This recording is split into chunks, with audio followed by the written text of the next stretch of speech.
Welcome to my channel. আমার চ্যানেলে তোমাদের স্বাগত জানাই। তো আজকে চলে এসেছি মাধ্যমিক 2025 তোমাদের বাংলার একটি গুরুত্বপূর্ণ অংশ হলো রচনা। তো আমি 2023 সাল 2024 সালে মাত্র 2-3টে রচনা তোমাদের কাছে বলে দিয়েছিলাম, যেই রচনা কিন্তু পরীক্ষায় এসছে। তবে বলে রাখি, বাংলাতে ভালো নাম্বার পেতে গেলে আমরা কি করি, বড় প্রশ্ন ছোট প্রশ্ন সবই ভালো করে পড়ে যাই, কিন্তু জানি যে রচনাটা যা আসবে আমরা নিজের মতো করে বানিয়ে লিখে দেবো, সেখান থেকে 5-6 পেয়ে যাব। না বন্ধু, আমি মনে করি বাংলাতে রচনা থেকেও তোমাকে 10-এর 10 পেতে হবে। আর 10-এর 10 পেতে গেলে কী কী করা বাঞ্ছনীয় সেগুলো আজকে আলোচনা করে দেবো। এবং আজকের এই ভিডিওটা যদি শেষ পর্যন্ত দেখো, তুমি মাধ্যমিক 2025-এ রচনাতে যে 10-এর 10 পাচ্ছ এটা একদম শিওর। আর 100% গ্যারেন্টি দিয়ে বলছি, এই রচনাগুলোর মধ্যে থেকে কিন্তু কমন আসছে। তো প্রথম রচনা যেটা 2025-এর ইম্পর্টেন্ট, সেটা হলো পরিবেশ দূষণ ও তার প্রতিকার। দ্বিতীয় রচনাটা হলো দৈনন্দিন জীবনে বিজ্ঞান। এটা আবার বিজ্ঞানের ভালো মন্দ হিসাবে আসতে পারে, বিজ্ঞানের আশীর্বাদ অভিশাপ হিসাবে আসতে পারে, বিজ্ঞান ও আধুনিক সমাজ, এভাবে ঘুরিয়ে ফিরিয়ে আসতে পারে এই দৈনন্দিন জীবনে বিজ্ঞান এটা। এবং বাংলা উৎসব, এই তিনটে যে আমি আজকে বলে দেবো, এই তিনটে মধ্যে থেকে অবশ্যই একটা আসছে। এবং তার সঙ্গে বলে রাখি, শুধু রচনা লিখলে হবে না, রচনা কিভাবে লিখবে, কিভাবে পয়েন্ট দিবে, প্রত্যেকটা আজকে খুঁটিনাটি আলোচনা করছি। অর্থাৎ এই ভিডিওটা শেষ পর্যন্ত দেখলে সেখান থেকে তুমি 100% কিন্তু বাংলায় 10-এর 10 পাচ্ছই পাচ্ছ। এবারে দেখা যাক, প্রথমে আমি একটা যেটা বলেছিলাম, পরিবেশ দূষণ ও তার প্রতিকার। আচ্ছা, পরিবেশ দূষণ ও প্রতিকার এই রচনা যদি পরীক্ষায় আসে, তাহলে আমি কীভাবে লিখব? আগে এই পয়েন্টগুলো দেখে নাও। এই কয়েকটা পয়েন্ট দিলে সেখান থেকে কিন্তু তুমি 10-এর 10 100% পাবে। তো প্রথমে লিখতে হবে পরিবেশ দূষণ ও তার প্রতিকার। কোন পয়েন্টগুলি তুমি লিখবে? প্রথমে তো ভূমিকা দিয়ে স্টার্ট করতে হবে, অর্থাৎ ভূমিকা, পরিবেশে মানুষ, এই সম্বন্ধে, পরিবেশ সম্বন্ধে একটু লিখতে হবে। দ্বিতীয় পয়েন্ট দিবে পরিবেশ কী, পরিবেশের সঙ্গে মানুষ, পরিবেশের মিথস্ক্রিয়া, যতটুকু জানো সেটুকু লিখবে। পরিবেশ ও আমাদের সম্পর্ক, অর্থাৎ মানুষের সঙ্গে পরিবেশের সম্পর্ক কী, তৃতীয় পয়েন্ট। চতুর্থ পয়েন্ট দেবে পরিবেশ দূষণের কারণ, অর্থাৎ পরিবেশ কী কারণে দূষণ হচ্ছে। আবার পঞ্চম পয়েন্ট দেবে পরিবেশ দূষণের শ্রেণীবিভাগ। তাহলে পরিবেশ দূষণের শ্রেণীবিভাগ মানে পরিবেশ দূষণ হচ্ছে কি, কোন কোন পর্যায়, বায়ু দূষণ, জল দূষণ, মাটি দূষণ, এগুলো তুমি লিখবে। এরপরে যদি আবার পয়েন্ট দিবে 6 নম্বরে দূষণের প্রতিকার, অর্থাৎ বায়ু দূষণের প্রতিকার করতে হলে কী করতে হবে, জল দূষণের প্রতিকার করতে হলে কী করতে হবে, মাটি দূষণের প্রতিকার করতে হলে কী করতে হবে, যেন মাটিতে জৈব সারের পরিমাণ বাড়াতে হবে। যাই হোক, যে পয়েন্টগুলো হবে, তাহলে এইভাবে কিন্তু তোমাকে করতে হবে। এবং শেষে উপসংহার। এইভাবে যদি পয়েন্ট দিয়ে লিখতে পারো, একদম 100% 10-এর 10 পারছো। আমি কিন্তু পরবর্তীকে এই পয়েন্টগুলো ধরে ধরেই কিন্তু তোমাদের কাছে রচনাগুলো লিখেও দেবো, যাতে তোমাদের সুবিধা হয়। দ্বিতীয় ছিল আমার দৈনন্দিন জীবনে বিজ্ঞান অথবা বিজ্ঞানের ভালো মন্দ। তাহলে এইটা যদি আসে, তাহলে আমি কোন পয়েন্টগুলো লিখব?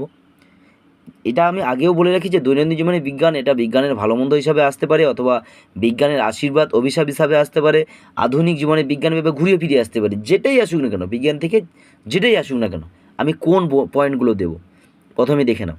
প্রথমে পয়েন্ট দিতে হবে ভূমিকা, তারপরে পয়েন্ট দেবো 2 নম্বরে বিজ্ঞান কী।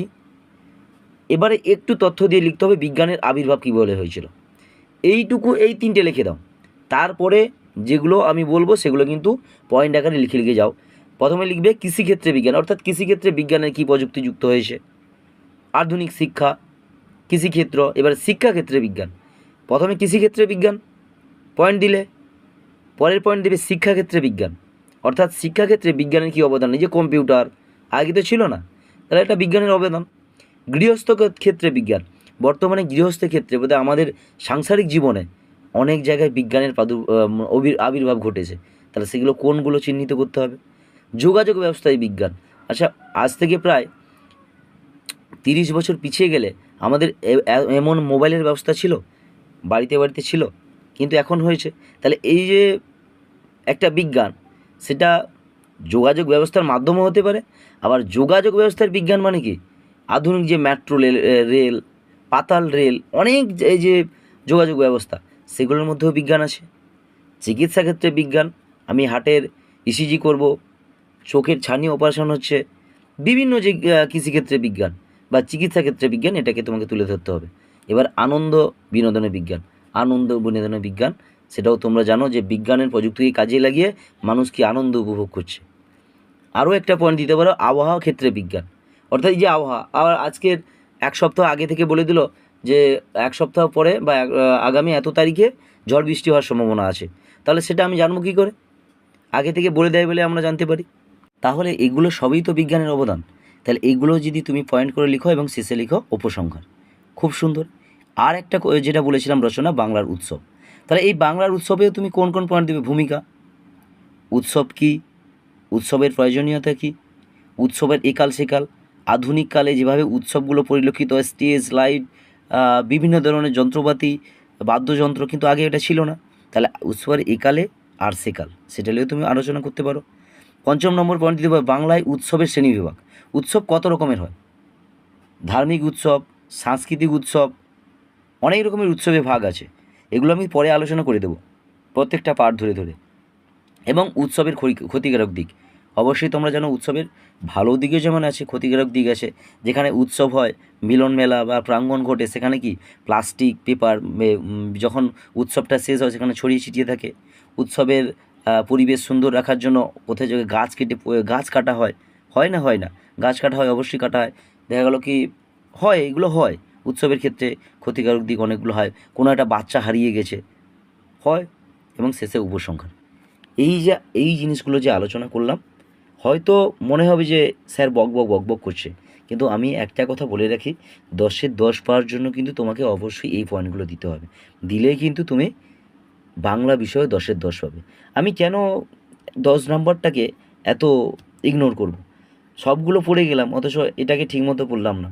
তাহলে আমি যদি আবার পড়লাম কিন্তু ঠিকমতো লিখলাম না, তাহলে আমি যদি সঠিক পয়েন্ট দিয়ে, সুন্দরভাবে পয়েন্ট দিয়ে লিখতে পারি, অবশ্যই আমি কিন্তু বাংলা বিষয়ে, বিশেষ করে এই রচনা বিষয়ে কিন্তু আমি একটা ভালো নাম্বার ক্যারি করতে পারবো। যাই হোক, পরবর্তীতে এগুলো কিন্তু আলোচনা করব তোমাদের কাছে লিখে। তো এই সমস্ত ভিডিওগুলো পাওয়ার জন্য অবশ্যই চ্যানেলটিকে একটা লাইক করে সাবস্ক্রাইব করে রাখো, যাতে পরবর্তী ভিডিওগুলো তোমরা পেতে পারো।